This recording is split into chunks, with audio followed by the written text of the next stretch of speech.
হাতী হিমাচল প্ৰদেশৰ ট্ৰেন্সগিৰি অঞ্চলৰ এটা জনজাতি যিয়ে বহুবিবাহ চৰ্চা কৰে, য'ত মহিলাসকলে ডাঙৰ ভাতৃক বিয়া কৰায় আৰু তাৰ পিছত তেওঁৰ আন কনিষ্ঠ ভাতৃৰো পত্নী হয়। জনজাতিটোক অনুসূচিত জনজাতি হিচাপে নিযুক্তি দিয়াৰ ক্ষেত্ৰত বহুবিবাহৰ প্ৰথা আছিল এক উল্লেখযোগ্য কাৰক।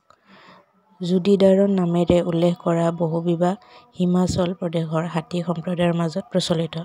মানুহে ইয়াক মহাভাৰতৰ দ্ৰৌপদীৰ সৈতে সংযোগ কৰে, যাৰ স্বামী হিচাপে ৫জন পাণ্ডৱ আছিল।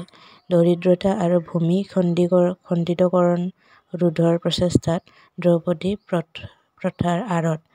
ইয়াৰ চিৰমৌৰ হাজাৰ দ্ৰৌপদীৰ কাহিনী, যিসকল এজনৰ সৈতে বিবাহপাশত আবদ্ধ হয় যদিও শেষত কেইবাজনো ভাতৃৰ পত্নী হৈ পৰে। হিমাচলৰ ট্ৰেন্সগিৰিৰ হাতী জনগোষ্ঠী বহুবিবাহ চৰ্চা কৰা সম্প্ৰদায়সমূহৰ ভিতৰত অন্যতম। মহিলাসকলে ডাঙৰ ভাতৃৰ লগত বিয়া পাতে, তাৰ পিছত তেওঁৰ কনিষ্ঠ ভাতৃৰো পত্নী হয়। সময়ৰ পৰিৱৰ্তনৰ লগে লগে জোডিদাৰন প্ৰথা লাহে লাহে বিলুপ্ত হ'ব ধৰিছে বুলি হাতী জনগোষ্ঠীৰ বয়োজ্যেষ্ঠসকলে উল্লেখ কৰিছে।